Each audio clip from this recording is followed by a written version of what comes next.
자, 오늘 23번째, 사도들과 사도적 직무에 대해서 우리 함께 보겠습니다. За одоо өнөөдөр болохоор 21 дугаар хичээл 21 дахь агуулга байгаа. За тэгээд тэн дээр болохоор элч нарын талаар тийм элч нарын одоо үүргийн талаар хэдэлээ суралцах гэж байгаа. 이 신약 시대 교회의 역사 가운데 초기의 사건은 이 예루살렘과 또 베드로, 사도 베드로의 초점이 맞춰집니다. За ялангуяа шинэ гэрээнээс харах юм бол Патр болон тэг Иерусалимийн итгэгч нарын тий тэр үйлчлэлүүд дээр хэдэлээ илүү анхаарах боломжтой.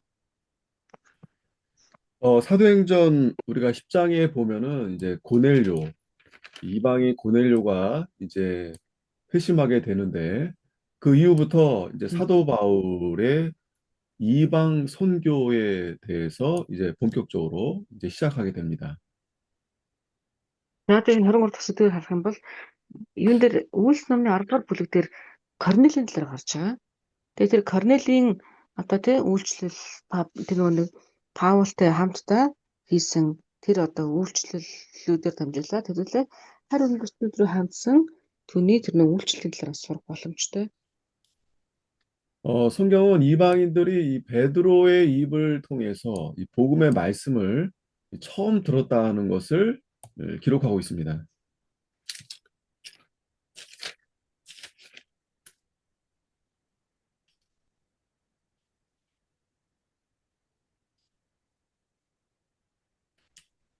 형님? 여보세요? 네네네, 안 들렸어요? 네. 다시. 예. 네. 이 성경은 그 이방인들이 베드로의 입을 통해서 복음의 말씀을 처음 들었다는 것을 지적합니다. 아, 베드로요, 목사님? 네, 베드로.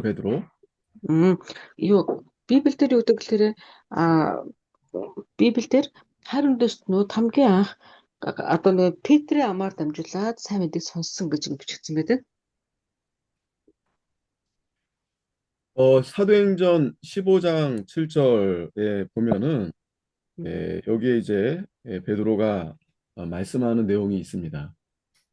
За хадлаа харах юм бол Үйлс номны 15-ын 7 дээр харах юм бол хиний Петр хэлсэн үг гарч байгаа. 여기 이제 베드로가 하나님이 내 입을, 그러니까 베드로의 입을 통해서 복음의 말씀을 전하게 했다. 이렇게 말씀하고 있습니다. За тэн дээр харах юм бол Петр тэс сайн мэдээний үгийг дамжууллаа гэсэн агуулга гарч ирж байгаа. 베드로는 그 이방인들에 대한 사역을 위해서 자신을 준비시키도록 하나님의 특별한 간섭을 간구했습니다. Тэгээ ялангуяа Петрийн ажиглал шиг гадаад одоо харь үндэстнүүдэд тэр нэг эзний үйлчлэлийг даалгахын төлөө те хичээнгүйлэн одоо үйлчлэл гар бие оролцсон гэж үзэж байна.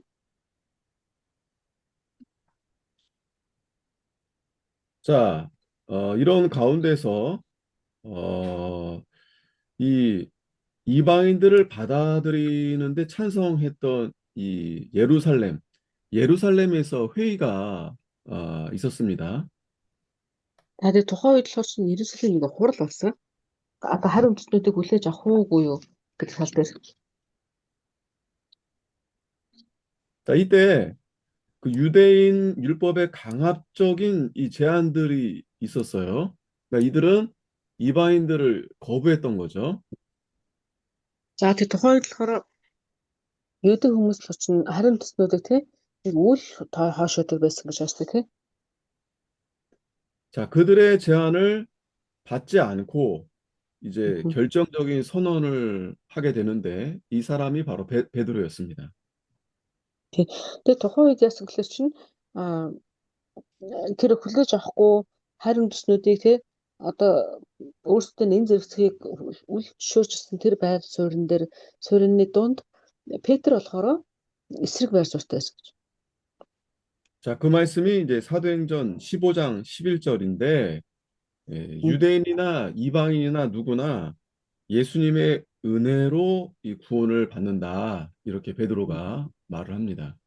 Тэгээ Элч номны юу Үлс номны 15-ын 10 11-ийг харах юм бол Петр юу гэж хэлсэн гэхээр чинь юудэч бай, грекч бай, тэ харин үндэстнүүд чи бүх хүмүүс ингээ аврагдах боломжтой гэж хэлсэн. 어쨌든 초대교회 시작에서 그 이방인에게 전도하는 일이 시작이 쉽지는 않았습니다. Тэгээ ялангуяа тэр нэг юудэчуд зөвхөн өөрсдөө гэдгээс ийм нөхцөл байдал донд харин үндэстнүүдийг одоо анхаарч тэднэрт сайн мэдээ тараах нь л амар байгаагүй. 자, 하지만 하나님께서는 이 신약 성경에 이 사도들의 직무는 이 교회를 세우는 것이었습니다. Тэгээ одоо ингээ харах юм бол шинэ гэрээний элч нарын үеийн энэ үйлчлэлүүд нь болохоор чинь гол зорилго нь чуулганыг бий болгох. 자, 이 교회는 사도들과 선지자들의 터 위에 세우심을 입은 자들을 말합니다. За энэ чуулганы бий болгох гэдэг нь юу гэж хэлэхээр чинь одоо нөгөө иш үзүүлэгчдийн суурин дээр за эсвэл элч нарын суурин дээр босгогдох одоо энэ нийтлүүд гэж байна. 자, 이 말씀이 에베소서 2장 20절 말씀입니다.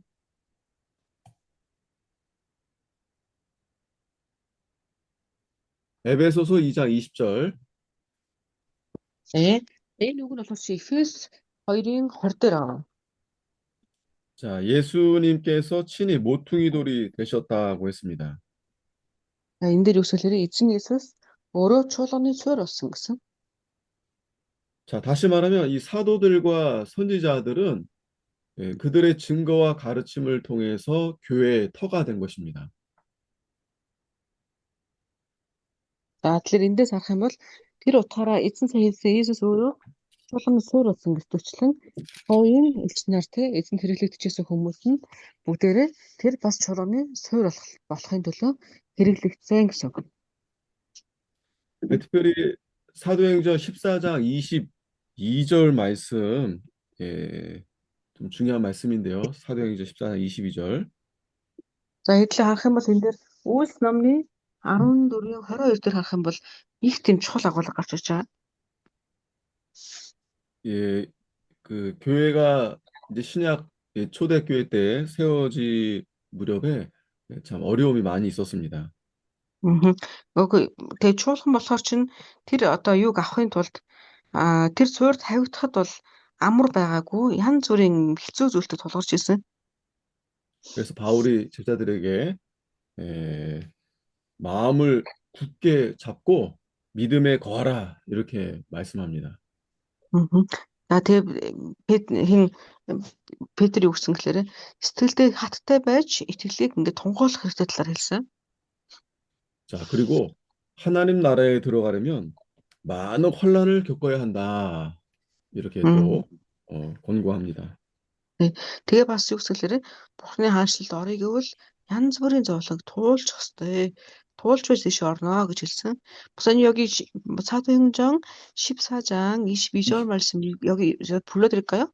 네, 한번 읽어주세요. 네. 네. 자, 비엔데스 Үлс 14-ийн 22-ыг унши. энэ дэр гэсэн дагалдагчдын сэтгэлийг хүчрхэгжүүлж итгэлтэй байнга байгаарай гэж урамшуулан бид олон зовлон туулж байж Бурхны хаанчлалд орох ёстой гэлээ гэж. 아멘. 아멘. 자, 아멘.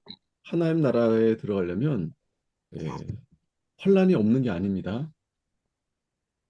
За Бурхны хаанчлалд ороход ерөөсөө тийм дардан замаар орно гэж байхгүй. 자, 우리가 이러한 원리를 잘 기억을 해야 됩니다. Тэгвэл тэр одоо ойлгох хэрэгтэй. 자, 물론 하나님께서 그 환난 가운데 반드시 우리를 보호해 주십니다. Тэгээд Бурхан мэдээж хэрэг тэр одоо зовлон донд бидний мэдээж хэрэг хамгаалж өгнө. 자, 우리가 환난을 견딜 수 있는 이유는 환난 이후에 더 큰 영광이 있기 때문에 그렇습니다. Тэгээд за тэрэн дээр болохоор яаж хэлэх чинь яагаад тэр олох зовох шалтгаан юу юм бэ? зовж байгаа тэр зовлонгийн цаана нь харт хэмжээлшгүй тийм ихтэй одоо нэгүүлсэл байгаа учраас. 그리고 우리에게 이 환란이 필요한 이유는 하나님이 우리를 더 단단하게 만들기 위해서 사용하시는 겁니다. Тэгээ бурхан бид нарыг илүү хүчрхэгжүүлэн те илүү ингээд тэнхээжүүлж оруулахын төлөө ингээд удирддаг. 따라서 우리가 하나님을 의지하고 믿음으로 나아가면 그 어떤 환란도 아무것도 아닌 것이 되는 거죠. Тэр бид нар те одоо тэр нөгөө нэг ямар нэгэн байдлаараа ирээдүйн авах тэр эднээс өгөх тэр нэгүүлсийг бодох юм бол альфа зовлонгууд биднэрт ингээ те юуч биш юм шиг илүү хөнгөн юм шиг санагдах болно. 자, 그것이 바로 믿음입니다. Тэгээ тэр бол итгэл байгаа те. 자, 다음 우리가 또 교회와 사도의 직분에 대해서 살펴보도록 하겠습니다. За хэдүүлээ одоо энэ чинь итгэлийн элч нарын тэр одоо үйлсийн талаар хамтдаа үзье. За ялангуяа чуулган болон элч нартай элч нарын байр суурь ямар байсан юм бэ талаар харъя. Үгүй.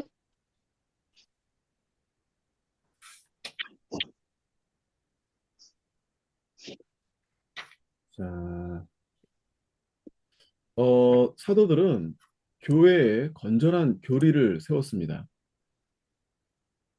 За элч нар болохоор яасан бэ? Чуулган дээр те маш тийм нэг чин сэтгэлийн одоо юу чин сэтгэлийн суурийг чин сэтгэлийн тэр одоо бүх зүйлээ ингэ дэвсэж өгсөн баг. 자, 왜냐하면 언제나 이 잘못된 그러한 것들이 많기 때문에 그렇습니다. Тэгээ ялангуяа тэр ер нь хаан шийдэж үсэн юм биш зүйлүүд ингэ олон тааралдаг. 그리고 사람들은 그것에 쉽게 미혹을 받습니다. Тэгээ хүмүүс болохоор сэтгэлээрээ тийм ураг бодоод бас хурдан ингэ авахдаг. 그렇기 때문에 이 교리가 상당히 중요합니다. Тэр ялангуяа тэр нэг тэр одоо юу дүрм тий чуулганы дүрм гэдэг зүйл их чухал байгаа юм. 이단들도 자기들의 교리가 있습니다. Тэгээд ялангуяа ийм одоо дүрм гэдэг зүйлүүд нь болохоор бүр буруу урсгалууд ч гэсэн өөрсдийнх нь зохиосон тэр дүрм баримтлах ёстой тий дэгжиг гэж байдаг. 자신들의 그 교리를 통해서 자신들의 그 세력을 더 견고하게 하는 거죠. Тэгээд энэ дээр харах юм бол яж хэлсэн чинь өөрсдийнхөө тий а тэр дүрмийг зохиоснороо өөрсдийн тодорхой хэмжээний хил хязгаар тий бас энэ хүч бүгдийг ингээд тогтоож өгч байгаа. 사도의 그 초기 사역은 이 새 교회를 세우고 양육하는 것이었습니다. За тэгээ элч нарын одоо анхны үйлчлэлийн үсэлэр чинь шинэ чуулгануудыг тарих тэднийг одоо өсгөхт нь анхаарах юм багсан. 교회의 1차적인 사명은 그리스도의 복음을 선포하는 것입니다. Тэгээ чуулганы болохоор чинь хамгийн тэгвэл чуулганы хувьд юу гэхээр чуулганы хамгийн чухал одоо үйлчлэлийн өглөө чинь Христийн сайн мэдгийг тураах, дамжуулах. 우리가 정말 잘 기억해야 되는데요. 이 교회는 제일 첫 번째로 이 복음을 전하는 일이 최우선이 돼야 됩니다. Тэр бид нар тэр чуулганы хувьд одоо юу гэхээр чинь сайн мэдээд гараана гэдэг зүйл хамгийн чухал байх хэрэгтэй. 앞에서도 설명을 드렸듯이 교회의 터는 말씀이라고 했습니다. 말씀으로 세워지는 것이다라고 했습니다. Тэгээд бас юу гэсэн мөлий чуулганы тэр одоо гол суурь нь бас эзний үг байх хэрэгтэй гэж хэлсэн тийм ээ. 그러니까 그 복음이 바른 복음, 바른 복음을 우리가 잘 배우고 전해야 되겠죠. Тэгэхээр өөрөөр хэлбэл үгэн дээр суурьлагдсан байж ээж бидний зөв зүйл дээр гэсэн үг тийм. Зөв үнэн дээр суурьлагдсан байж ээж цаашаана үнэн сайн мэдээг дамжуулж чадна гэсэн үг. 그래서 이 초기에도 제자들이 이 성도들의 믿음이 자라고 또 효과적으로 봉사할 수 있도록 그렇게 만들어질 수 있는 이 지역 교회를 세우게 된 것입니다. Тэгэхээр үнэн дээр суурьлагдсан байж ээж тухайн тэр одоо бүсний нутагт тийм ээ бас үнэн ингээд бий болгогдно. Үнэн суйрлагдана гэсэн үг. 자, 그 교회가 점점 퍼져서 전 세계에까지 이제 나아가 세워지게 되는 거죠. Тэр а үнэн тунхаглагдах үед баг багаар тухайн бүс нутгууд эзлэгдээд үнэнд те дараад нь дараагийн бүс нутаг эзлэгдээд ингэж явна гэсэн. 자, 우리가 이 선교적 파송, 그러니까 선교사를 이렇게 보내는 거죠. 이 음. 선교적 파송이라는 것은 이 파송한 교회를 위해서 증거하고 봉사하는 선교사를 이제 지역 교회 차원을 넘어서 전 세계까지 이제 보내는 것을 가리킵니다. Тэгээ бид нар ингээд нөгөө ийм бүс сайн мэдээ ороогүй бүс нутгууд руу одоо илгээлт хийцэн гэж явуулдаг тийм. Тэгээ илгээлтийн эзнүүд явах үед тэр эзэд бидэнд туслаад тэгээ хамтдаа залбираад ингээд явуулдаг тийм. 자, 그러한 교회가 안디옥의 이방의 지역에 있던 이 안디옥 교회가 그런 역할을 했습니다. Тэгээ тэр илгээлтийг ингээд явуулдаг байсан чуулганд гэх юм бол тухайн үед Антиох чуулганд гэж хийдэг байсан гэнэ. 자, 이 안디옥 교회에서 이제 바나바와 이 사울을 1차 선교 여행에 파송을 했습니다. Тэгээ Антиохоос зөвлөж чинь Барнаб болон Паулыг хамгийн түрүүний эхний нөгөө сайн мэдээний аялалд илгээсэн баг. Вау. 이때 이 안디옥 교회가 바로 이 선교적인 이 교회가 되었던 거죠. Тэгээ ингээ харах юм бол Антиох чуулгаж илгээлтийн чуулган тийм иймэрхүү тухайд болсон байсан байна. 우리가 잘 아는 이 데살로니가 교회도 이 마게도냐, 아가야 및 각처에서 주의 말씀을 들을 수 있는 정도로 이 바울을 본받았기 때문에 모범적인 교회로 칭찬을 받았습니다. Тэгээ тухайд яасан гэхэлэр чин Тессалоник болон тийм Македон Македон Тессалоник Македон тийм за гэх мэтчлэн ингээд газар бүр дээр эзний үгийг ингээд дамжуулах эзний үгийг тунхаглах тэгээ тунхаглаж болох ийм одоо үлгэрлэл болсон байгаа. Нэгдүгээр Тессалоник 1-ийн 6-аас 8 дээр байгаа юм агуулга нь. Тэгээ 자, 여기 우리가 Тессалоник 전서 예, 괜찮을까? 데살로니가 전서 1장 3절에서 3절에서 8절까지 한번 좀 읽어주세요. 데살로니가 전서 네. 1장 3절, 8절까지. 네.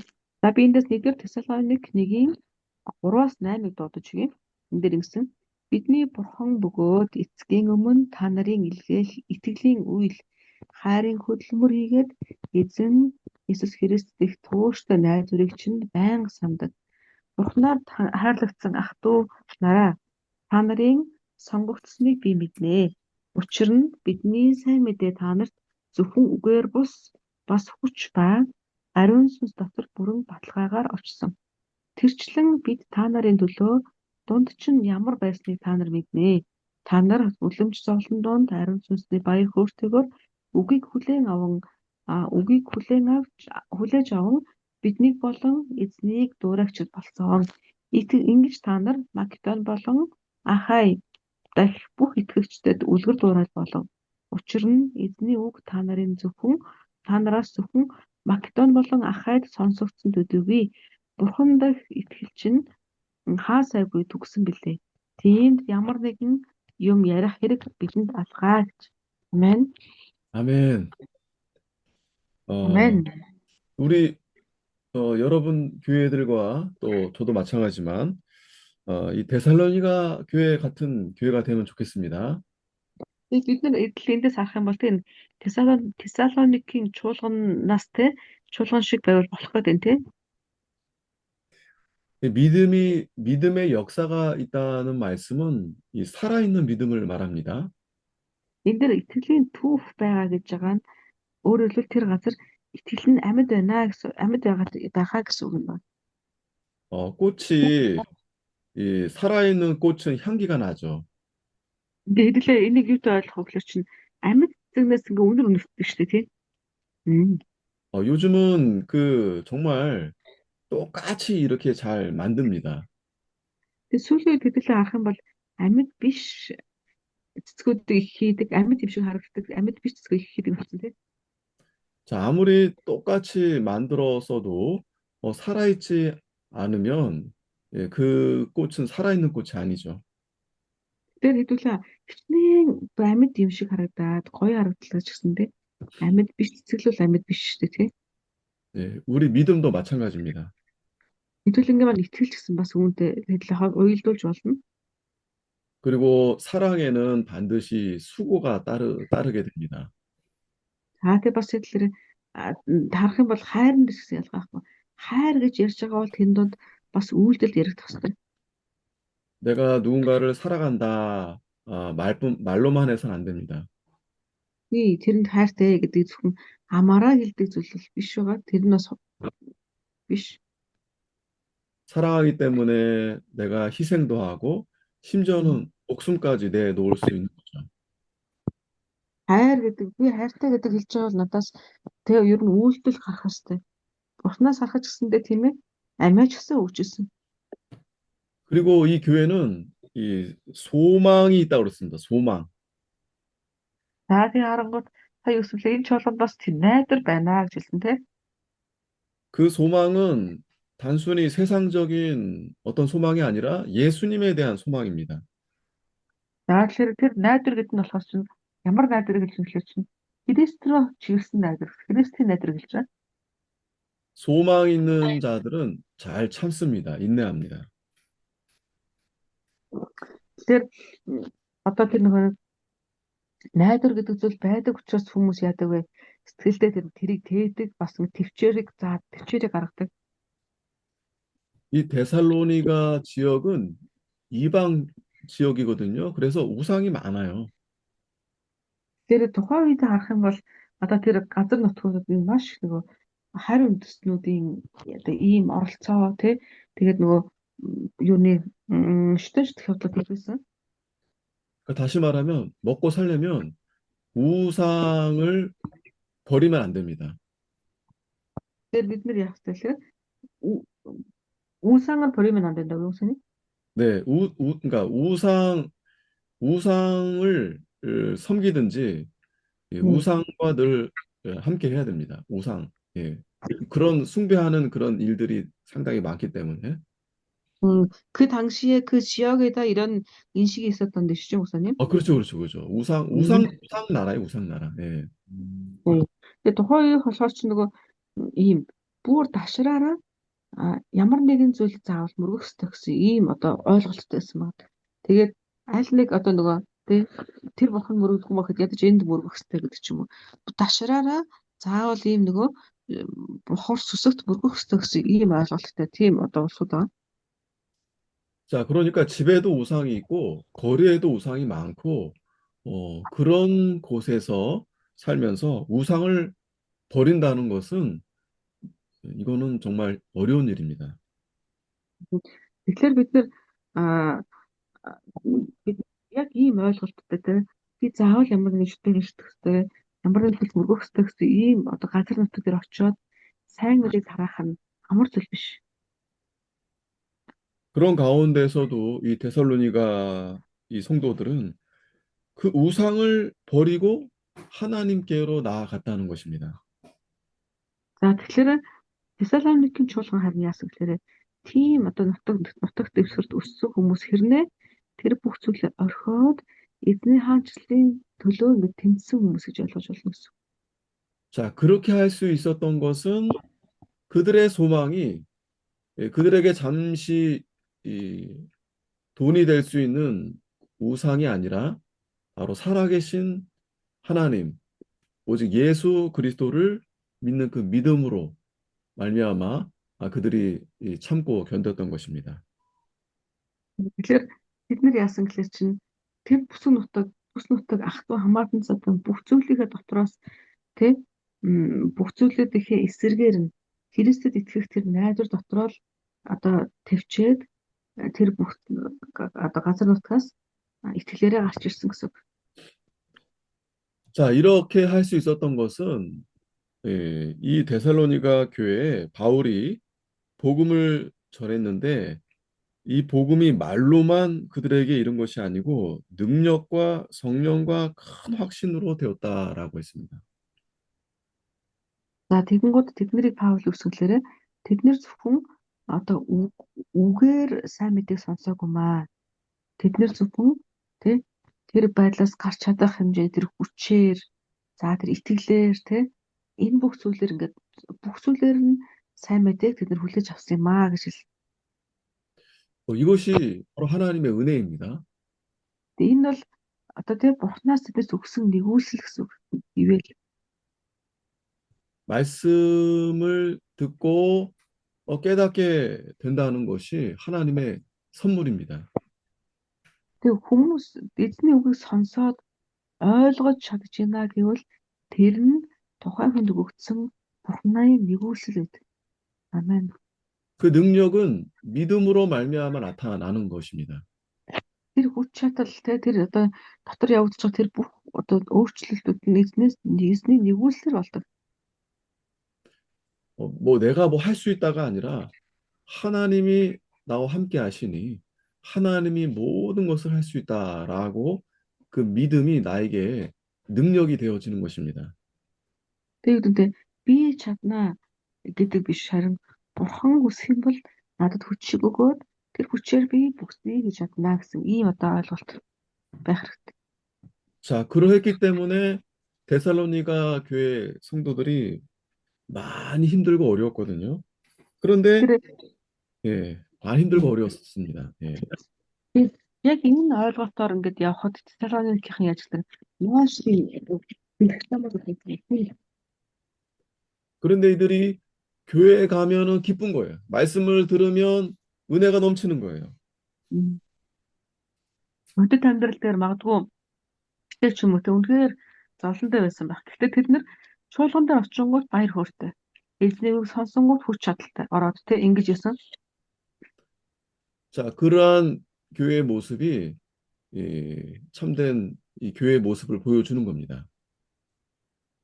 Энэ одоо чуулган ийм байдлын ядлаар жинхэнэ нөгөө амьд чуулган гэдгийг ингээ харуулж чуулган дээр ирээд хүч авдаг. 그렇게 돼서 이 데살로니가 교회가 여러 지역에 이렇게 하나님을 향한 그 믿음의 소문이 퍼지게 된 것입니다. Тэр тухайн үеийн ажил чинь тухайн үедээ тэр нөгөө нэг юуко итгэлийн тэр одоо тэдний итгэлийнхэн тэр байдал нь тэсэр төвчээрүүд нь тий бусад улсуудад бусад одоо нутгуудад бас ингэ тархсан байна.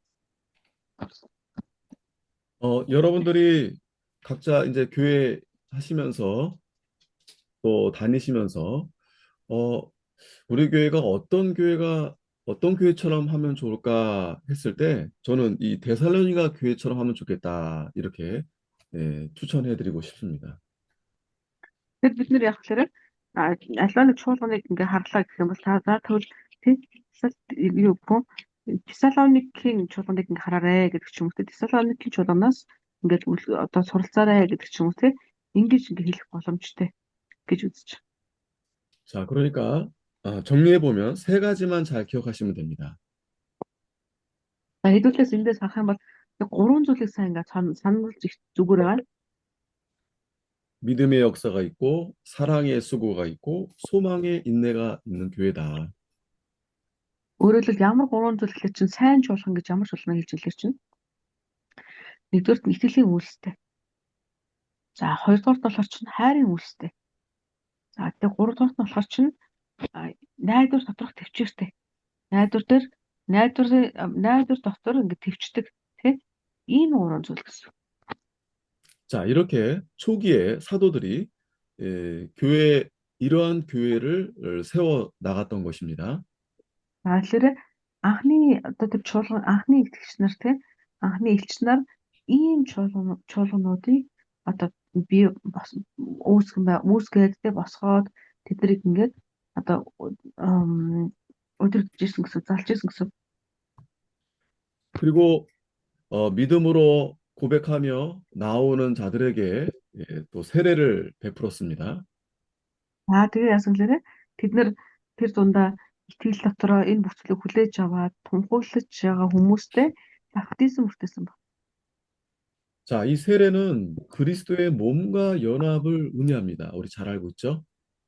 Энэ одоо баптизм гэдэг бол те Христийн биетэй би нэг болно гэсэн ийм одоо ойлголт байгаа шүү дээ тийм ээ. 우리의 죄는 예수님의 십자가에 다 못 박혀서 죽었고, 우리의 생명은 주님의 부활로 인해서 산다. 이러한 이제 믿음의 고백이 되는 거죠. Өөрөөр хэлэх юм бол нэг болно гэдэг нь болохоор за миний энэ маххан би Христтэй хамт Христийн махбодтой хамт загалмай дээр цовдлогдсон. Одоо харин энэ амьд байгаа би нь болохоор чинь юу вэ? Христийн нэгүслээр түүнтэй хамт ингээд түүний хүчээр амьд байгаа гэсэн энэ ойлголт гэсэн үг шүү дээ тийм ээ. 네, 따라서 이제 세례 받은 이후에는 이 그리스도의 사명에 참여하고 또 그리스도의 몸과 또 공동의 삶을 나누게 됩니다.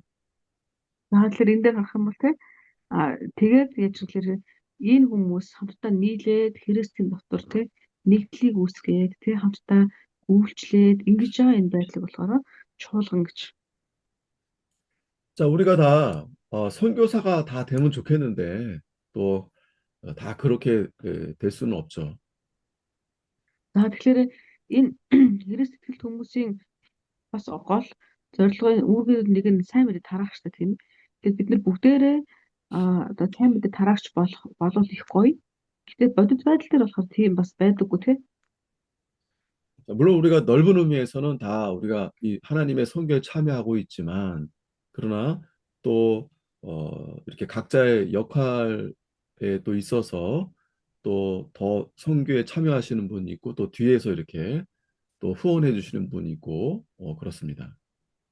Тэг ингээ харах юм бол нэг хүмүүс нөхцөл байдлаараа өөрсдөө гэсэн онцлогоороо тэг өөрсдийнхөө гэсэн одоо тэр боломжоороо ингээ тэг үйлчлэлд буюу сайн мэдээ тараах үйлсэд ингээ оролцдог. Зарим нь зүгөө өрөөд гараад явдаг тийм. Харин зарим нь араас нь залбирч өгдөг. Харин нэг хэсэг нь араас нь бас одоо тийм санхүүгээр ч юм уу дэмждэг гэх мэтчлэн. 자, 중요한 것은 우리가 다 그리스도의 증인으로 부르심을 받았다는 것입니다.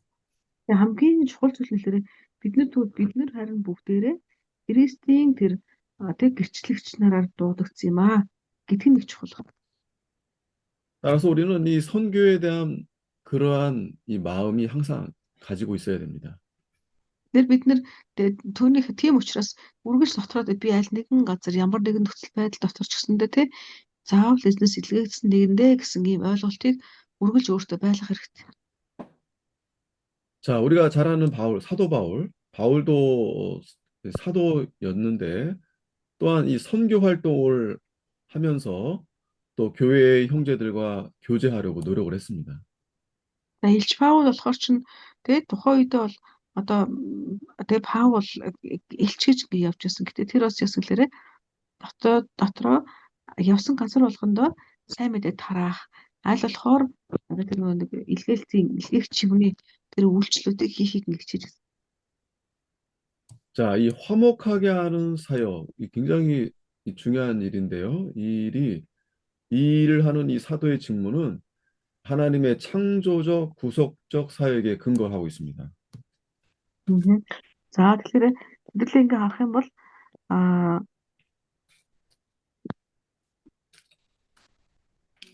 за тэгэхээр энэ дээр харах нэгдүгээр 2 дугаар Коринт 5 дугаар бүлгийн 11-ээс 20 дээр та уншиж болно. За энэ дээр харах юм бол эзний тэр одоо үйлчлэлүүдийг хийж байгаа энэ байдлууд нь болохоор чинь тий Бурхны бүтээлийн бас Бурхны авралын бүх зүйлсүүдийг ингээд гэрчлэгчээр тулгуурсан байна. 우리가 사실은 하나님과 화목이 될 수가 없었죠. Бид нар бол яхаа Бурхантай бол явсан дээр эвлэрэх бол боломжгүй байсан тийм ээ. 그것은 바로 죄 때문에 그렇습니다. Тэр юутэй холбоотой байсан гэхээр гэмээс болоод хийжсэн тийм. 자, 그런 가운데 하나님은 그리스도를 통해서 다시 우리와 화목하게 해 주셨습니다. Тэгээ бурхан яслаар тэр дунд Христээр дамжуулаад Христээр дамжуулаад бид нар бурхантай эвлэрэх тэр нандин боломжийг өгсөн тийм ээ. 그리고 그 일을 또 우리에게 맡겨 주신 거죠. Тэгээ ясна тэр одоо тэр эвлэрхийн ажлаа тий цааш нь дамжуулахыг биднэрт даалгасан байна. 고린도후서 5장 18절 말씀인데 한번 읽어 주시기 바랍니다.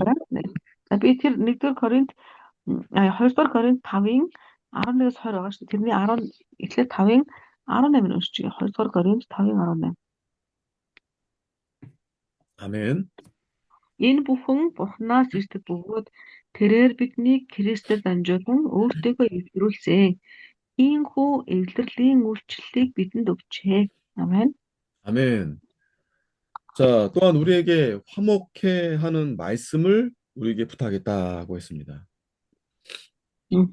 За тэгэнгүүт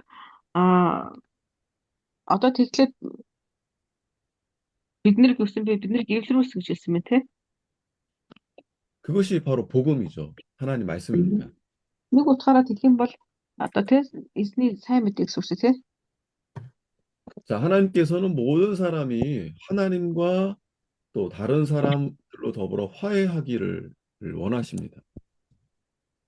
Тэгэнгүүтээ бурхан ядлаараа өөртөөгөө эвлэрээсэй гэж хүсдэг гэж. 우리가 여러분 이 하나님과의 관계가 무엇보다 중요하다는 것을 잘 기억해야 됩니다. Тэр тэгэхээр бид нар бурхантай эвлэрийг үлдэхлээр яах ёстой гэдэг бодох ёстой. 그 관계 회복의 중심은 바로 예수 그리스도십니다. Тэгэхээр тэр эвлэрлийн хамгийн том зүйл нь юу вэ? Голцом нь Есүс Христ баг. 자, 이 교회가 바로 세상 가운데 위치함으로써 하나님 왕국의 이 전파지가 되는 동시에 그 왕국의 증거의 첫 열매가 되는 것입니다. 교회가. Бид нар яа гэвэл чинь Христийн тэр нэгүсэл дотор нэг болж иж явах вэ? Эзний тэр одоо эвлэрэл дотор авах гэдэг тийм.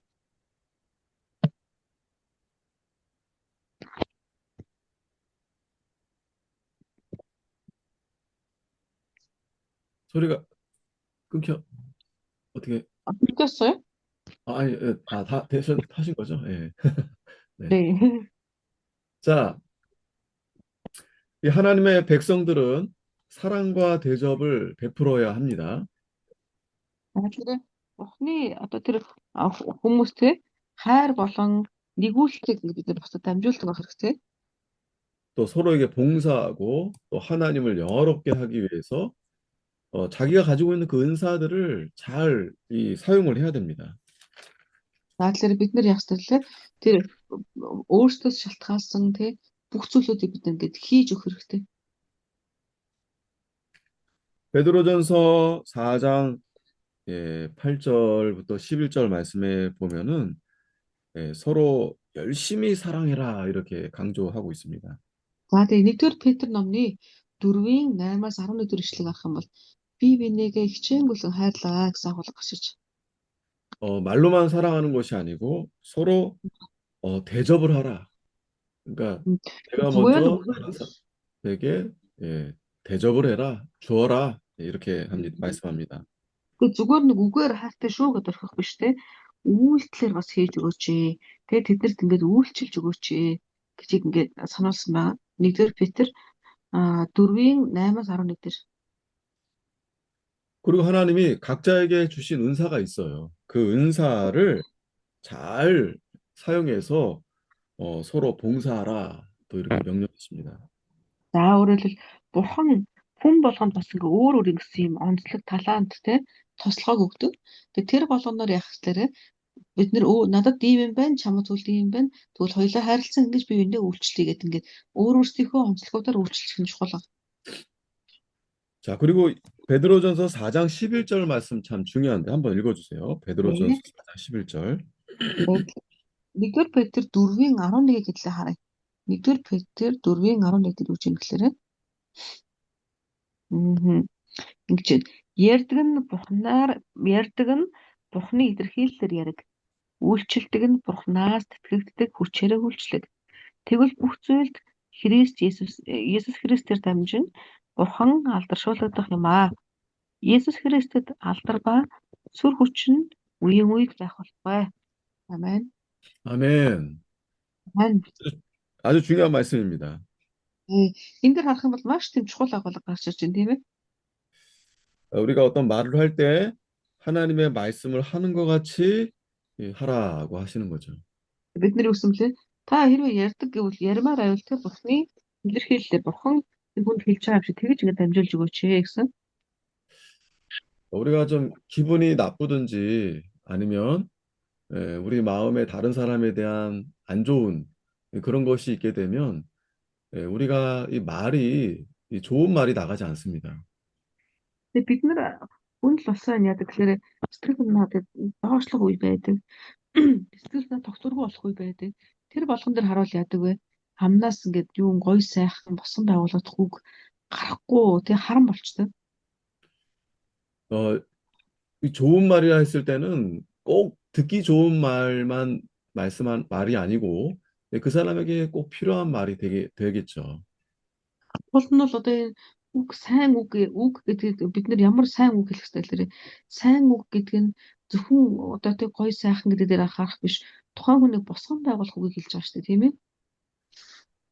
그러면 자, 하나님의 말씀을 하는 것 같이 말하려면 어떻게 해야 될까요? За тэгвэл хэдүүлээ бурхан тэр хүнд хэлж байгаа юм шиг тэгж үгийг хэлнэ гэдэг нь яаж хэлнэ гэсэн үг хэлж байна. 한번 여러분 오늘 한번 좀 이것에 대해 좀 생각해 보면 좋겠어요. Өнөөдөр та надад тэр дээр бас бодож үзээрэй. Таны үг бурхан хэлж байгаа юм шиг тэр хүнд сонсогдож байгаа болов уу? Тэгээ таны үг сонсон хүмүүсийн зүрх сэтгэл сүнс санаа бүх зүйл дээр ингээд хүч орж босгодож байгаа болов уу гэх мэтлэн та бодож үзээрэй. 저도 지금 이 본문을 읽으면서 문득 든 생각인데, 저도 저 자신도 이 하나님의 말씀을 하는 것처럼 하고 있나, 지금 문득 저 자신도 그렇게 좀 생각이 들었습니다. Тэгээд бид нэр пастор гэсэн сая би ч гэсэн сая бас энийг ингээд одоо тайлбарлаж явах явцдаа тий юу лээ миний нөхцөл байдал ер нь ямар байгаа лээ гэж бас бодоход хүрч байна гэж. 여러분 아마 이 질문 자체가 우리에게 참 큰 도움이 될 것 같다는 생각이 듭니다. Тэгээ магадгүй тий тань руу өгөө өгч байгаа энэ одоо даалгавар гэх юм уу энэ саналууд энэ ч гэсэндээ бид нар өөрсдөөсөө асуух үед тий би ямар байгаа лээ гэж бодож байгаа энэ асуулт хүртэл магадгүй надад тий их тийм тусуулах шинжтэй. 자, 그래서 먼저 가까운 가족이나 또 가까운 지인, 그러니까 가까운 사람들에게 우리가 일상적으로 우리가 대화를 하는데 이 부분을 염두에 두면서 한번 해보면 좋겠습니다. Тэгээ магадгүй те бид нар танд хамгийн ойр байдаг тэр хүмүүс рүүгээ те магадгүй таны эргэн тойрон гэр бүл тэр хүмүүстэй ч гэсэндээ та эхлээд өөрөөсөө асуучаад тэр асуусан асуултынхаа хариултыг тэдэн лугаас туршиж үзээрэй. Би ямар хүн бэ гэдгийг. 예전에 제가 읽었던 어떤 책 제목이 있었는데요. 그 제목이 예수님이라면 어떻게 말했을까? 어떻게 했을까? 뭐 이런 책이 있었습니다. Тэгээ пастор нэг удаа нэг ном уншижсэн чинь уншсан тэр номных нь гарч нь болохоор хэрвээ Есүс байсан бол одоо Есүс миний оронд байсан бол яаж хариулах вэ гэсэн ийм гарчтай номс. 그러니까 이제 생각하기 전에 말하기 전에 한 번 더 예수님의 입장에서 생각해 보는 거죠. 또 말도 해보는 거죠. Тэгээ өөрөөр хэлбэл те тэрийг ингээд уншихлаар яаж л чинь би төрүүлээд шууд өөрийнхөө бодлоор ингээд хэлэх гэжсэн үгээд төрдөө залгаад за хөөж энэ үед Иесус эсвэл юу гэж хэлэх байсан бол гээд ингээд дахиж өөрлөгөд өнгийгөөд те өөртөө зөвлөлдөө тэгээ цааш явах хэмжээний ийм одоо те зүйлүүд биднэрт их хэрэгтэй байна. 야고보서에서도 보면은 우리가 말에 실수가 많다 이렇게 말씀하고 있습니다. Нийтлэг Яаков номдод харах юм бол биднийг Библи үүсгэлээрээ угаасаа хүн төрлөختөн үгэн дээрээ те бүдрэх намрах шүү гэж хэлсэн. 우리가 뭐 말뿐만 아니라 실수가 많은데 그 음. 가운데서 말의 실수가 없는 자면 온전한 사람이다라고 이렇게 말씀하거든요. Ер нь бол бид нар чинь ганцхан үг хэлэхгүй ер нь юмараа тий асуудал үүсгэж гэдэг хүмүүс шүү дээ хүн төрөлхтөн. Гэтэ яг хүн ном дээр үсгэлэр чинь харин үгэн дээрээ бүдэрдэггүй хүн буюу үгээрээ алдаа гаргадаггүй хүн бол төгс хүн шүү гэж хэлсэн. 저도요. 누군가 이렇게 대화를 했을 때 어떤 말을 들을 때는 기분이 좋기도 하고요. 또 어떤 말을 들으면 또 마음이 또 상하기도 합니다. Тий. Одоо жишээлбэл ингээ пастор ч гэсэн тий адилхан л хүн гэдэг үүднээсээ хүмүүстэй ярьж хахад яадаг вэ? Зарим тохиолдолд ингээд миний дотор баяр хөөр төрдөг, зарим тохиолдолд ингээд сэтгэл ингээ гунуулдаг тий гутраадаг ийм өгөөдөж ч сонсдог. 무엇보다 이 복음은 이 말로써 이렇게 전해지는 거죠. Хэдэл харах юм бол сайн мэдээ ихэнхдээ дийлэхдээ юугаар дамжуулаад гэхээр үгээр дамжуулаад. 우리가 항상 이 복음을 전할 수는 없지만, 그러나 우리 말 가운데서 말 속에 그래도 이 복음적인 것이 들어가 있다면 그 말로 인해서 상대방이 또 많은 은혜를 받을 수 있지 않을까 생각이 됩니다. Хэдэл тий бид нар одоо бид зэрэг сайн мэдээ тараах үүрэгтэй гэж байгаа боловч яг бид нар хамгийн чухал нь тэр үүргийнхээ дагуу ядчил хүнтэй юм ярих та хэл аман дээр те бид нар илүү манаачтайгаар те илүү ингээ те алдаа гаргахгүйгээр хичээх нь хүртэл ямар одоо те их үр нөлөөтэй вэ гэдгийг харж байна.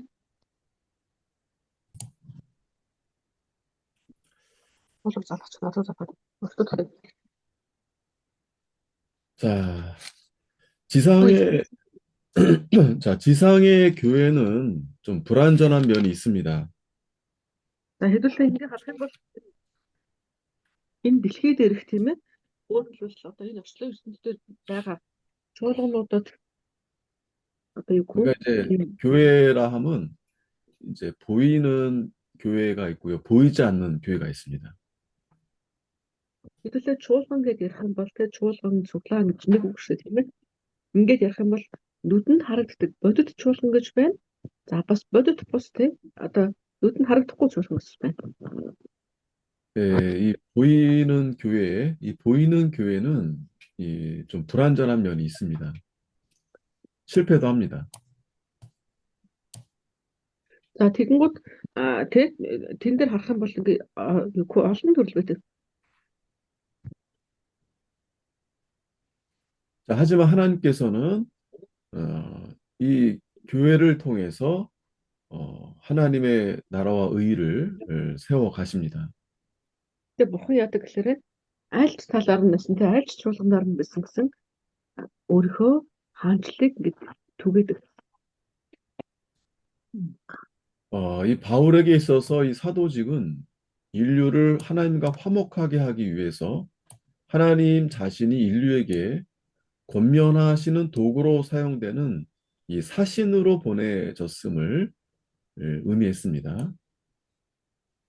Тэгээд Паул болохоор тэр элчийн үүрэг гэдэг зүйлийг юу гэж үзсэн гэхээр хүн төрлөختөнтэй эвлэрэх гэсэн бурхны тий одоо бурхан хүн төрлөختөнтэй эвлэрэхийн тулд бурхан өөрөөсөө үүдэлтэйгээр үйлдэл хийсэн одоо энэ юу өөрөөсөө бурхан эхлээд өөрөө үйлдэл хийсэн энэ одоо үйлс нь энэ сайн мэдээ гэж үзсэн. 자, 이 바울의 역할은 이 사람들을 권하는 일이었습니다. Тэгэхээр Паулийн үүрэг нь болохоор юу гэхээр чинь хүмүүстэй одоо хүмүүсийг ятгах ийм зүйл. 이 교회의 사도직 특성은 이 교회 전통에 달린 것이 아니라 교회 사명의 순종에 달려 있습니다. Чуулганы одоо чухал одоо нэг үйлс чуулганы чухал одоо үүрэг гэж байдаг тийм ээ. Элчийн үүрэг нь биш чуулганы чухал үүрэг нь юунд байдаг вэ гэхээр ямар нэгэн дагах ёстой тийм ёсонд биш. Харин тэр чуулганд өгөгдсөн үүргээ хэр дагж байна вэ гэдэг зэрэг байдаг. 이 사도의 직무를 통해서 이 교회는 예수 그리스도 안에 있는 구원을 모든 사람들에게 전하는 사명을 위해서 부르심을 받습니다. Уулсан гэдэг бол тий Иесус Христийн тэр одоо хайрыг тий бүх хүнд дамжуулж өгөх тий бүх хүнд тэр одоо эзний сайн мэдээг дамжуулах ийм үүрэгтэй байдаг. 이 사도적인 교회는 이 사도의 직무를 감당하는 교회입니다. Тэгэнгүүт чуулганууд яадаг гэхэлэр чинь нэг талаараа бол элчийн үүргийг бид нар заавал биелүүлэх ёстой. 그러면 이 바울이 그런 바울이 이 사도였는가? 그것에 대한 이 증표, 그것은 예, 그의 사역의 열매를 통해서 알 수 있습니다. Мм. Тэгэхээр бид нар яг л чуулганы тэр одоо үйлсүүдийг тэр чуулган ямар үүрэгтэй вэ гэдгийг нь тухайн чуулганы хийж байгаа одоо тэр хийж байгаа үйлдэлүүдээс нь бид нар харж болдог. 네, 그러니까 이 바울이 고린도 교회뿐 아니라 에베소 교회 여러 교회들 있죠. 그 교회들을 우리가 볼 때, 이게 그것이 바로 바울이 이 사도였구나 우리가 알 수 있는 것입니다. Тэгэхээр бид нар тэр чуулганы харахтаа чуулган болгон гэсэн онцлогуд гэж байгаа. Тэр онцлогуудыг нь одоо тухайн чуулганы үйлдэж байгаа үйлдэлүүдээр нь харж болдог гэсэн. 왜냐하면 이 고린도 교회나 에베소 다른 여러 교회들이 이 분명한 것은 그, 그 성도들이 하나님의 은혜로 이렇게 세워졌기 때문에 그렇습니다. Тэгээд жишээлбэл тэр Антиох чуулган болон бусад чуулгануудыг харахад тухайн тэр чуулганд босгогдсон хүмүүс нь бүгдээрээ Бурхны нэгүүлсээр босгогдсон гэдэг. 이 바울이 사도냐, 사도가 아니냐, 이런 좀 문제가 있었습니다. Тэгээд тухайн үед болохоор тэд нар чинь одоо нэг Паулыг барьж аваад Паул дээр ингээд нэлээд асуудал үүсгэсэн шүү дээ. Паул элч мөн гэж зарим нь элч биш гэж үзээд. 왜냐하면 예수님 따라다니던 제자들은 12명이었죠. Тэгээ ягаад тэлээ тухайн үед Иесийг нэгсэн дагалдаг шиж явж исэн одоо элчнэр болохоор 12 хүн байсан тийм ээ. 그리고 그 가룟 유다를 빼고서 또 다른 제자가 세워졌는데 바울은 아니었습니다. Тэгээ тэр одоо тэр Скарити Юдасыг хэрвээ болиуллаа гэхэд түүний оронд дахиад өөр нэг хүн босгосон. Тэр нь болохоор Паул биш байсан. 네, 그래서 바울이 사도가 아닌 것에 대해서 그러니까 바울이 이 사도에 대한 그 의문을 갖고 또 거기에 대한 이 비난과 이 공격하는 자들이 상당히 많았습니다. Тэгэхээр нөгөө нэг тэр утгаараа те албан ёсны биш штэ гэдэг үүднээс Паул руу ингээд довтлох те одоо хүмүүс их байсан. 자, 거기에 대한 그 바울의 그 증명할 수 있는 그 입증은 바로 방금 말씀드렸던 이 교회들이다. 바울이 전도를 해서 세워진 그 교회들을 통해서 바울이 사도임을 우리는 분명히 알 수 있는 것입니다. Тэгээ хэдүүлээ болохоор бид нар тэгвэл аль нь яг муу юм уу биш юм гэдэг бид нар яаж мэдэх вэ? Одоо нөгөө чуулганых нь үйлсээр буюу Паулийн одоо тэ үүсгэсэн чуулганууд байгаа тийм ээ. Тэгээ тэр чуулганууд нь хийж байгаа зүйлүүд тэр чуулгануудын үнэт зүйл болгон үүргүүдийг харах юм бол хэдүүлээ Паул бол яхааргүй илчсэн байна гэдэг талаас мэдэх боломжтой. 자, 그리고 하나님이 이 바울을 특별히 세우신 목적은 이방 가운데 그리스도를 나타내려 했던 것이었죠. Тэгээ Паулийн одоо тэг үйлчлэлийн гол зүйл нь юу гэсэн бэ? Хар үндэстнүүдэд Христийн сайн мэдээг тунхаглах гэсэн.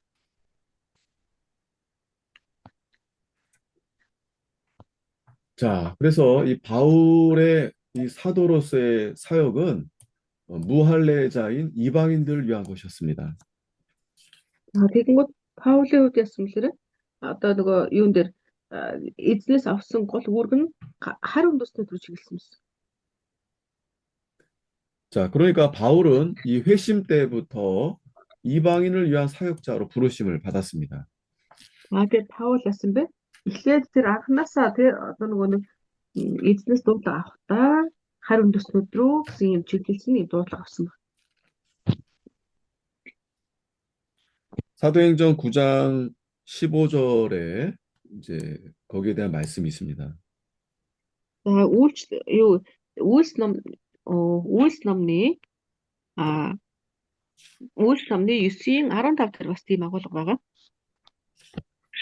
여기에서도 바울은 하나님이 분명히 바울을 이방인들에게 전하기 위한 사도로 부르신 것입니다.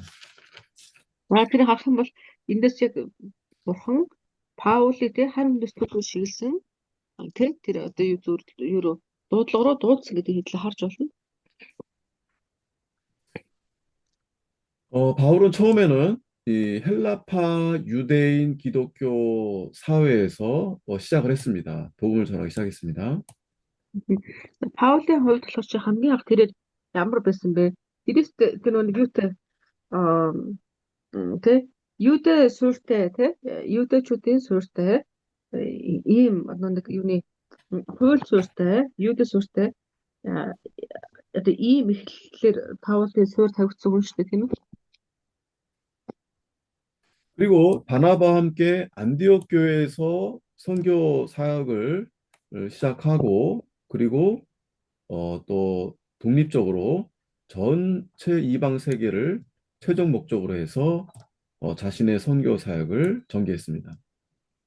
Тэр дараад нь тэр Антиох чуулгантай хамтдаа тэ нөгөө нэг тойроод сайн мэдээний үйлсүүдийг ингээд тунхагласан тийм ээ, сайн мэдээний аялалд явсан. Ингэснээрээ тэр явсан бэ. Яхаарахгүй энэ бол тэр бол ингээ харь үндэстнүүдийн төлөө босгогдсон ийм хүн байна гэдэг ингээд одоо яасан блэ? Хүлээж зөвшөөрсөн. 자, 바울의 비전은 전 세계적이었습니다. Тэгээд Паулийн харж ирсэн хараа болохоор чинь бүх дэлхий эс. Бүх дэлхий. 자, 그 선교를 위해서 이 고린도 교회, 에베소 교회가 아주 중요한 선교의 중심지가 되었습니다.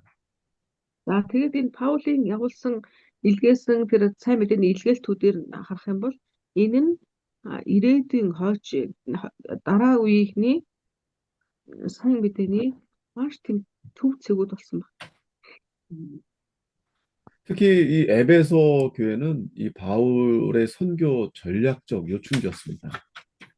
Ялангуяа тэр нөгөө Эфес чуулган болохоор тий Паулийн тэр сайн мэдээний тарах тэр стратеги буюу аргачлалын тий хамгийн тийм чухал одоо гол зэмүүдийг ингээд бас өвлсөн баг.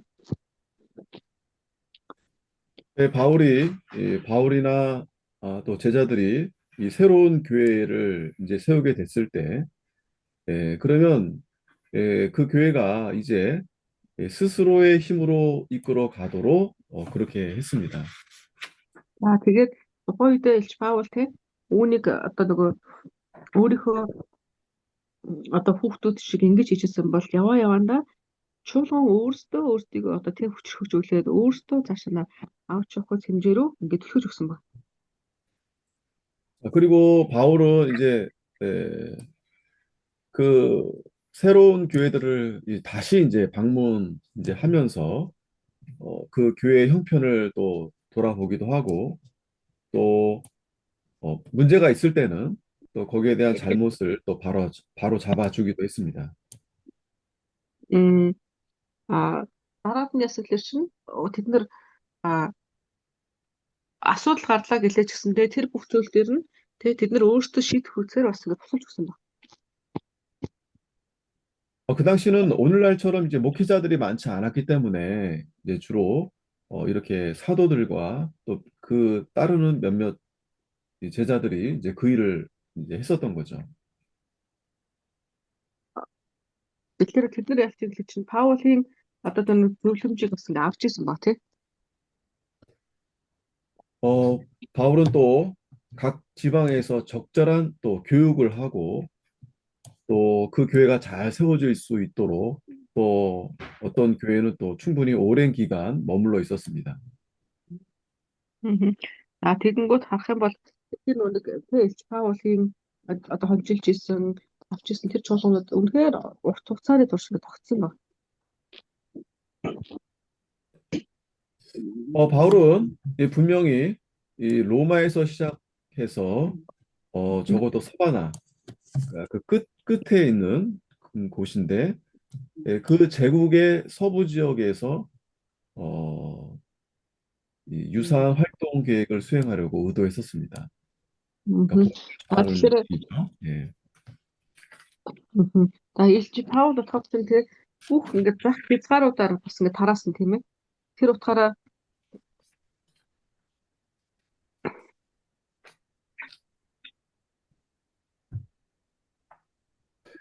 자, 자, 이 일을 하기 위해서 먼저 바울은 예루살렘에 방문하기를 원했습니다. тэгээд Илж Паул яасан гэхээр эзний ажлыг хийхэд бас нөгөө нэг Иерусалим руу очсон байгаа тийм ээ. 바울은 그 이방인의 구원으로 유대인이 회심하기를 희망했습니다. Тэгээд а юу Паул юу хүссэн гэхээр юудын хүмүүс ч гэсэндээ одоо харин бүсдүүд хүлээж аваас гэдэг хүссэн байна. 자, 그래서 이방 교회 대규모 대표단과 동행해서 그의 선교지로부터 모은 헌금을 가지고 예루살렘을 향해 가는 바울의 여행은 이 세계 열방의 시온으로의 순례를 상징합니다. Тэгэнгүүт Паулд яаж вэ гэхээр чинь Паулийн одоо тэр одоо сайн мэдээний үйлсээр те дамжуулаад дэлхийн дэлхийн бүх юу гэх вэ? Дэлхийн дэлхийн хар үндэстнүүдийн Шион буюу Түүр те Түүрийг ингээ хүлээж авсан байна. Иерусалим. 자, 지금 이제 상황이 그 예루살렘 그 교회가 예, 지금 그 이스라엘이 상당히 지금 어려운 가운데 처해 있었습니다. Тэгээд тухайн үед Иерусалим бол маш тийм юу байсан? Одоо нөгөө тэг хэцүү байдалтай байсан. 이때 이제 바울이 그 이방 교회 헌금을 가지고 지금 본 교회죠, 예루살렘. 그 교회를 돕기 위해서 지금 예루살렘으로 가는 것입니다. Тэгээд тухайн үед яасан гэхээр чинь тэр одоо тэр байдлыг жоохон нөө юу гэх вэ?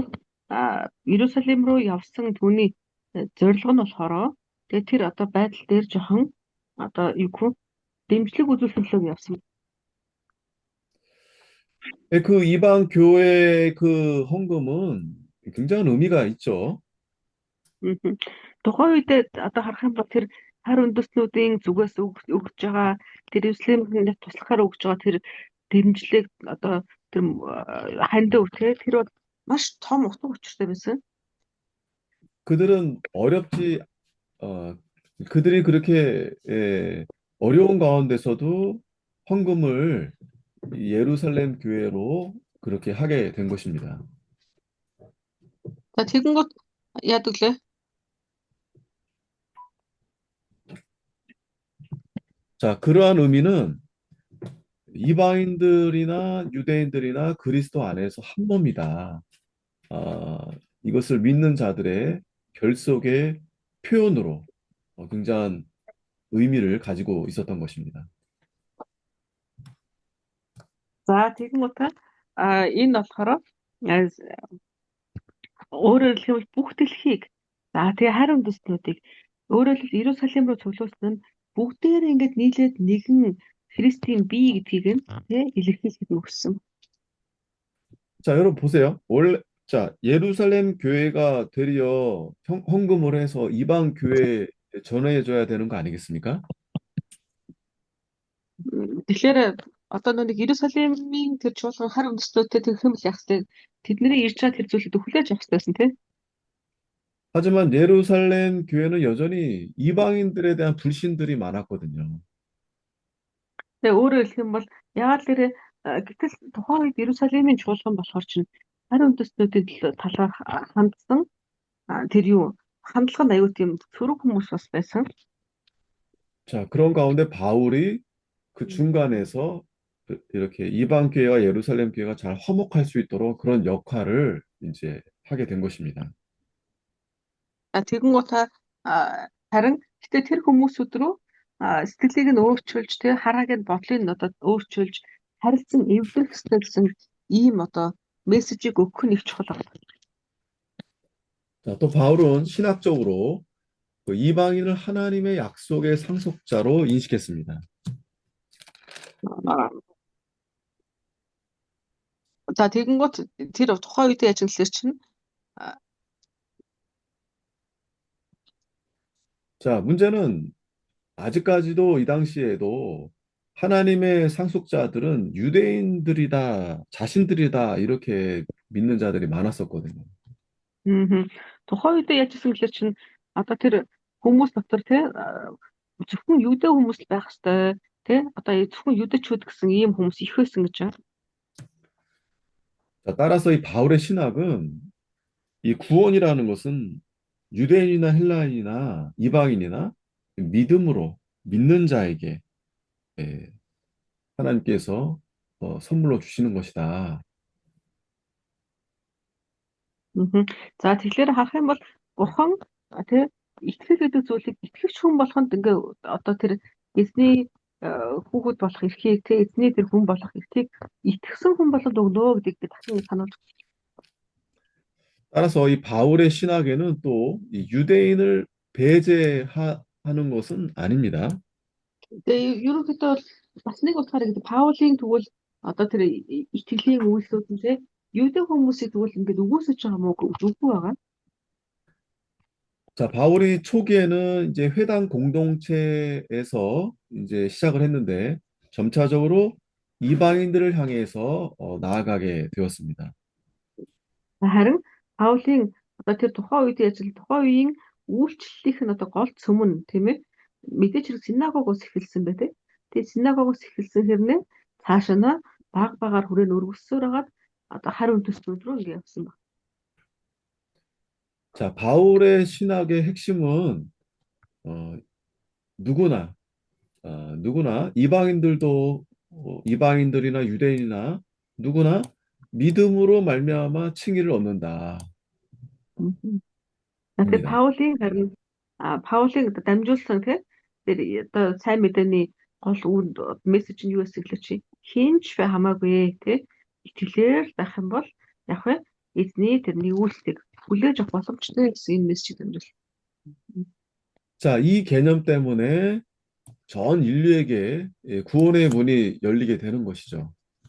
Тэгээ энэ одоо энэ мессежээр юу үүссэн гэхээр чинь бүх дэлхийрөө тэгээ хинч байсан болох юм уу гэсэн одоо энэ ойлгомжтой дотор бүх дэлхийрөө сайн мэдээ тарах тэр үе талаар нэгдсэн байна.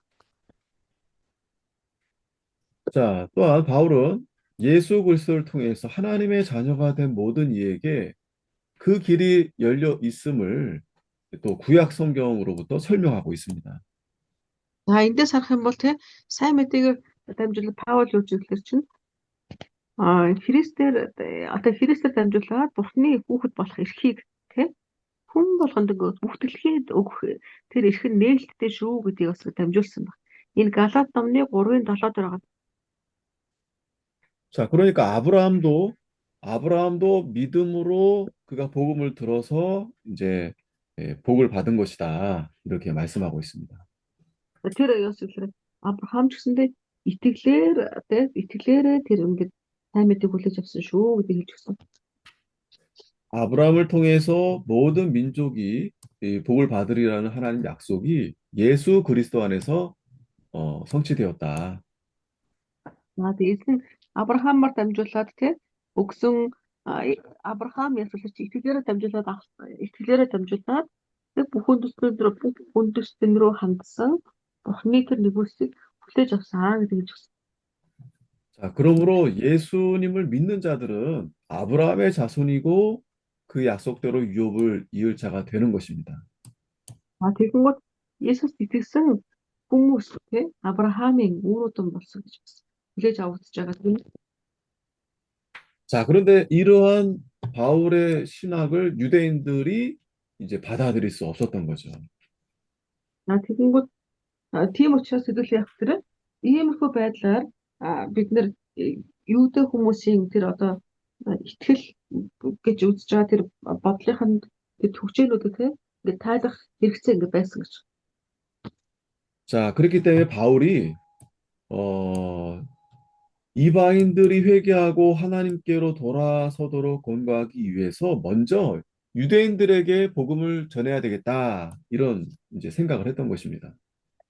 Тэгэнгүүт Паул юу гэж үзсэн гэхээр тэгвэл харь үндэстнүүдтэй гимшээд эзэн рүү ирээд эзэнтэй нэгд болохын тулд яах вэ?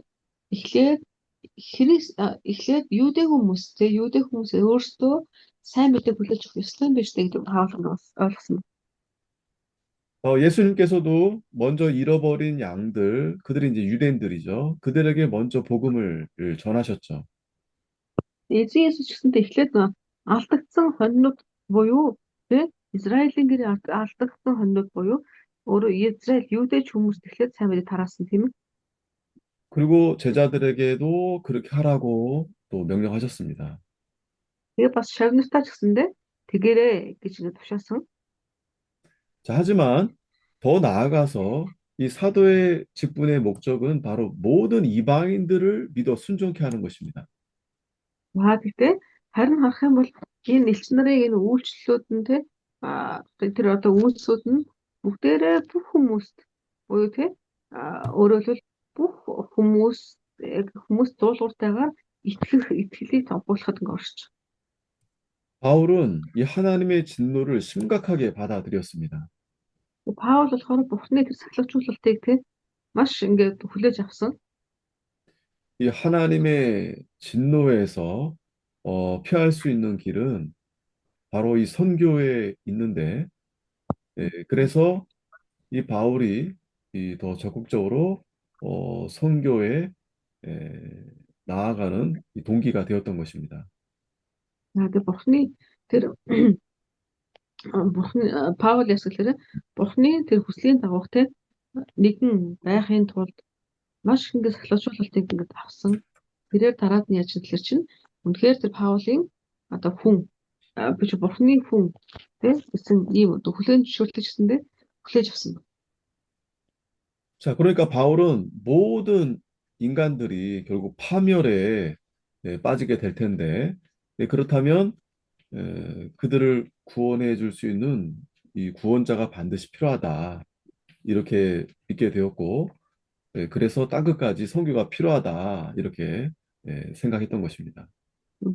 Наад Паулаас үсгэлэр бүх хүндэстэнд тийм ингээд газрын хязгаар хүртэл тийм тэднэрт ингээд хин нэгэн хэрэгтэй тийм заавал тэр нэг тунхаглал хийж өгөх тэднийг одоо тийм яг тэднэрт ингээд чиглүүлэг хэрэгтэй учраас газрын тэр одоо дэлхийн хязгаар хүртэл тэрийг ингээд заавал хийх хэрэгтэй гэдгээр ингээд итгэжсэн.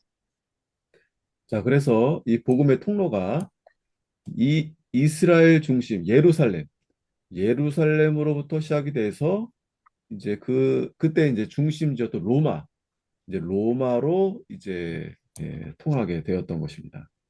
Тэгээ тэр утгаараа Паул ясгэлэр мэдээж хэрэг сайн мэдээ нь мэдээж хэрэг сайн мэдээ нь ясгэлэр чинь Израилд ихсэн. Гэхдээ харин Ромын хувьд болохоор Паул юу гэж үзүүлэр тухайн үедээ бүх дэлхийн төв байсан Ром руу гэж хэлэх хэрэгтэй гэдгийг ингээ харж байсан. 우리가 이 바울에 대해서 이 선교 신학자 및 전략가 이런 측면을 좀 보도록 하겠습니다. За хэдlээ одоо дахиад энэ 23 гэсэн дугаар дээр энэ тийм ээ энэ дээр болохоор Паулийн талаар дахиад үзнэ. Гэхдээ Паулийн талаар үзэхдээ тэр бол те одоо яг нөө итгэгч те за мөн тэр бол маш одоо төлөвлөгч стратегч Паул гэсэн агуулгаар үзэж байна. 자, 우리가 어떤 일을 할 때 이제 계획이 필요하죠, 계획이. Хүн ямар нэгэн зүйл хийх юм бол хүнд энэ төлөвлөгөө хэрэгтэй тийм.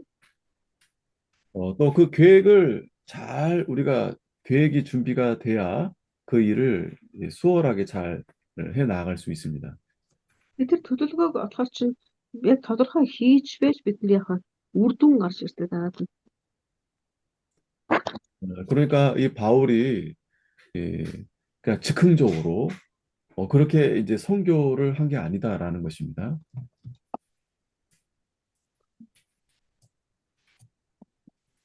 Паул болохоор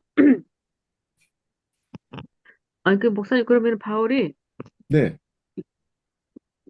그 다시 한 번 말씀해 주시고 바울은 그러니까 그런데 네네. 전략 바울 바울에게도 전략적으로 이제 그런 선교에 대한 부분이 있었다.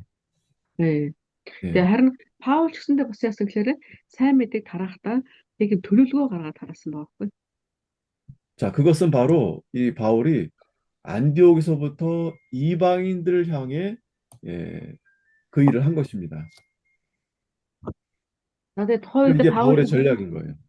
네, Паулын төлөвлөгөө буюу Паулын стратеги нь юу гэсэн гэхээр за энэ одоо сайн мэдээний ажлыг Антиохоос эхлэе. За тэгээ энийг ингээд ийшээ ингэж авъя. Тэгээд тийш очие гэсэн ийм төлөвлөгөөний дагуу хийсэн. 자, 이 선교가 그래서 안디옥에서부터 시작해서 이방인들에 대한 선교가 이제 된 것입니다. Тэр Паулийн эхэлсэн тэр төлөвлөгөөн те Антиохоос эхэлсэн. Тэгээд тэр цаашаа юу руу явж ирэхлээр чи хариу үндэстнүүд рүү ингэж чиглэсэн байсан те. 자, 그런데 바울이 그 중심 지역에서 첫 번째 접근을 시도한 대상은 이 회당, 음. 그러니까 언약의 백성들, 유대인들로부터 이제 시작을 했던 겁니다. Мгм.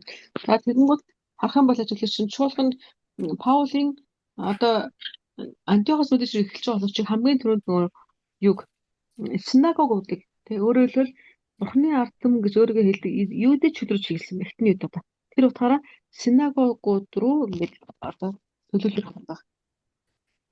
자, 그러니까 이제 바울이 그 이방 지역에 가가지고 그냥 처음부터 이방인들 먼저 이렇게 상대한 게 아니었다는 겁니다. Тэгээ энэ дээр сэтлээ харах юм бол Паул юу гэдэг би бол аа би бол тэ би бол хар үндэстнүүд рүү ингээд сайн байд тараана гэсэн ийм бодолтой гэсэн хэрнээ шууд тийш нь яваагүй гэдгийг харж болно. Эхлээд юу ч өдөр очсон. 자, 그러니까 그 이방 지역에 있는 그 유대인들이 있거든요. 흩어진 그 유대인들. 그러니까 그들을 먼저 이 바울이 이제 접근을 했던 것입니다. 그들에게. Тэгэхээр тэр нь болохоор ч нөгөө нэг тархсан монголчууд гэдэг шиг тийм ээ тархсан юудэчүүд байсан тийм тухай хар үндэстнүүдэд тэгэнгүүт тэр тархсан хар үндэстнүүд тэр хар үндэстнүүд нутагт очиж байгаа ч гэсэндээ тэрэндээ очихдоо тэр хавийн тархаж амьдарч исэн юудэ хүмүүсүүд рүү эхлээд очсон гэсэн үг. 이 바울의 전략 핵심은 교회였습니다. 교회. Тэгээ Паулийн одоо тэр төлөвлөгөөний гол цөмүүд нь л дандаа чуулган цуглаан. 예, 그 회당이 이제 점차적으로 이제 교회 모습으로 이제 바뀌게 되는데요. За тэгэнгүүт тэр одоо синагогууд чинь яваандаа чуулганууд болж хуурч байгаа шүү дээ тийм ээ. 예, 바울은 이제 그 선교를 하면서 그 결과로 이제 교회를 설립하게 된 것입니다. Өөрөөр хэлбэл Паул тэгээ эхлээд одоо сайн мэдээ тараагаад тэгээ хүмүүстэй уулзаад ингэж явах процессын дундаа тэр чуулганууд ингээд үүссэн байна. 그 교회의 시작은 바로 그 이방 지역에 있었던 그 유대인들이었다. Тэрээ тэр чуулганы тэгээ гол одоо цөмүүд нь тэгээ харь үндэстнүүд дотор тархаж амьдарч исэн юудэ хүмүүс байсан юм аа гэдгийг л дахид саная. 자, 그 다음 바울의 전략은 그들로 더불어서 이제 바울과 함께 선교에 참여하도록 그렇게 만들었습니다. За эхнийх нь төлөвлөгөө нь болохоор чинь харь үндэстнүүд дотор байгаа юудэчүүд байсан байх юм. Тэднэр л ойртох, тэднэр сайн мэдээ тарах. За хоёр дахь төлөвлөгөө нь юу гэхээр Паул тэр сайн мэдээ тараасан хүмүүстэйгээ хамтраад дахиад өөрөөр хэлбэл тэрнээсээ хамтрагч нарыг босгох юм зорилго байсан. 어, 바울이 그 죄수로서 이제 로마에 이제 도착하게 됐는데요. 근데 놀라운 것은 이미 그 로마에 여러 교회들이 세워져 있었다는 사실입니다. Тэгээ Паул самт тарааж байгаа сүлд Ром руу очсон шүү дээ тийм ээ. Тэгээ Ром руу очсон чинь Ромд олон ингэж чуулганууд аль хэдийн босгогдсон байсан. Би болсон. 자, 어떻게 된 거냐면, 예, 물론 이제, 예, 모든 교회가 다 그렇게, 그러니까 로마에 있는 모든 교회가 다 그렇게 세워진 것은 확인할 수는 없으나, 바울이 로마의 그리스도인들에게 편지를 썼거든요. 그게 이제 로마서입니다. Мгм. За тэгэхээр ингэж мэдээж хэрэг тэр чуулганууд юу гэдэг нь яаж үүссэн тэр нь мэдээж хэрэг яг тодорхой биш боловч Паул тэнцээ аль хэдийн чуулганууд бий болсон байсан гэдгийг хэлээ. Баталгаа нь юу юм гэхээр Паулын бичсэн Ром ном баг. 자, 그러니까, 이미 로마에는 몇몇 가정교회, 예, 성도들이 있었던 것입니다.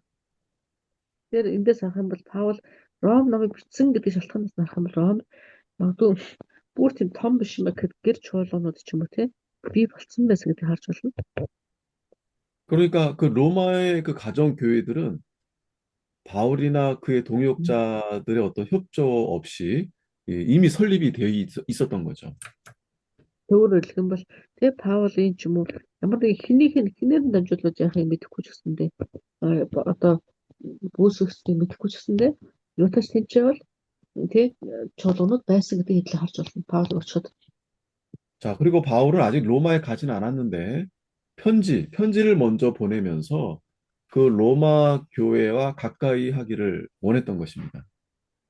тэгэхээр ямар ч тач тэрээр нөгөө нэг захидал илгээж очсон Ром номны захидлыг илгээж байгаа гэдэг. Түүний бүсчсэн зүйл болохоор чи тэр чуулгануудтай Паул ойрхон байхыг хүсэл ингэ байсан гэдгийг харж. 예, 우리가 이 로마 교회라 하면 어떤 로마 교회 건물이 있는 게 아닙니다. Тэгэхээр Ромын чуулган Ром дэсэн чулаан гэж бодлоо хэлээ. Одоо юу гэдэг одоо Ромын нэг католик шиг төлөв байшингууд бас төсөж болохгүй.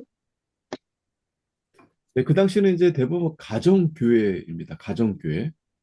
Тухайн үед л ихэнхдээ дандаа ийм нэг гэр чуулганууд байсан шинжтэй.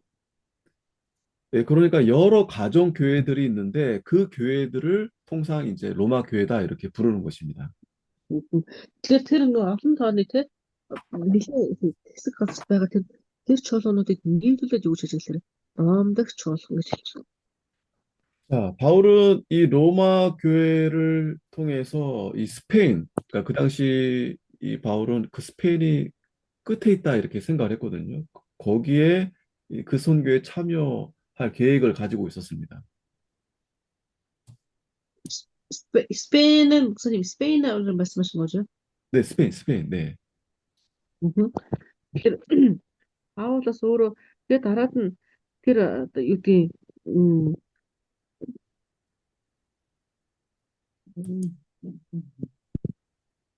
дараад нь Паул ясаглал чинь тэр Спейн руу очиж тэр сайн мэдээ бас тараах гээд Ромын чуулганынхныг бас ингээд уриалсан юм байна. 그래서 아? 이게 나타쇼 저거 먹어야 할 취향은 어디 아직 때요?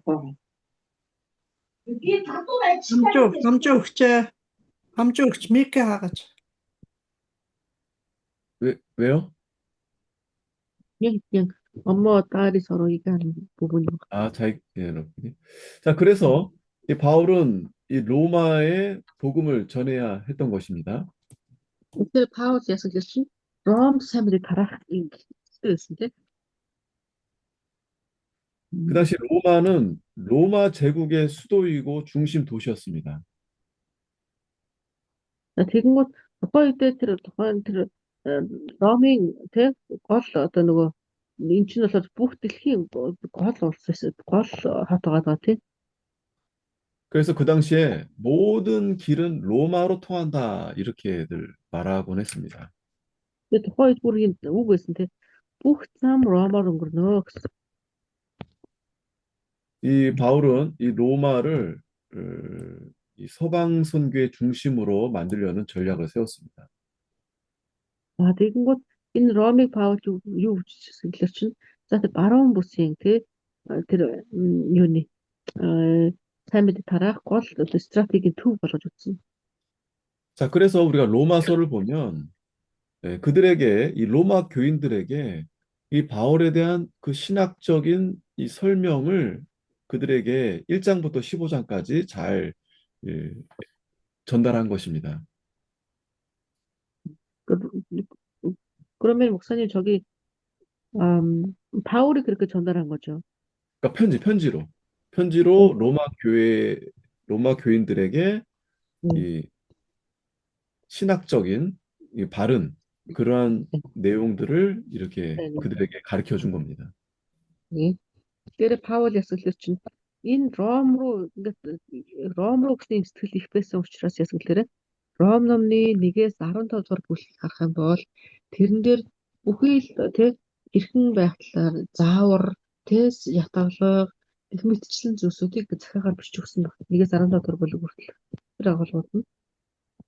바울은 주위 환경에 잘 이렇게 적응을 하고 또 경험을 통해서 배우는데 매우 민감한 사람이었습니다. Тэгээ Паулийн хувьд болохоор чинь ясгалэр чинь аа яг тийм нэг олон нийтэд гараад ч юм уу тий нүүр хагарсан тийм хүн биш байсан байгаа. 뿐만 아니라 사회적인 결속, 이렇게 사람들 이렇게 잘 이렇게 모아서 그런 부분을 잘 이용을 했고 또 그의 메시지를 가장 쉽게 이해할 수 있는 사람을 찾았습니다.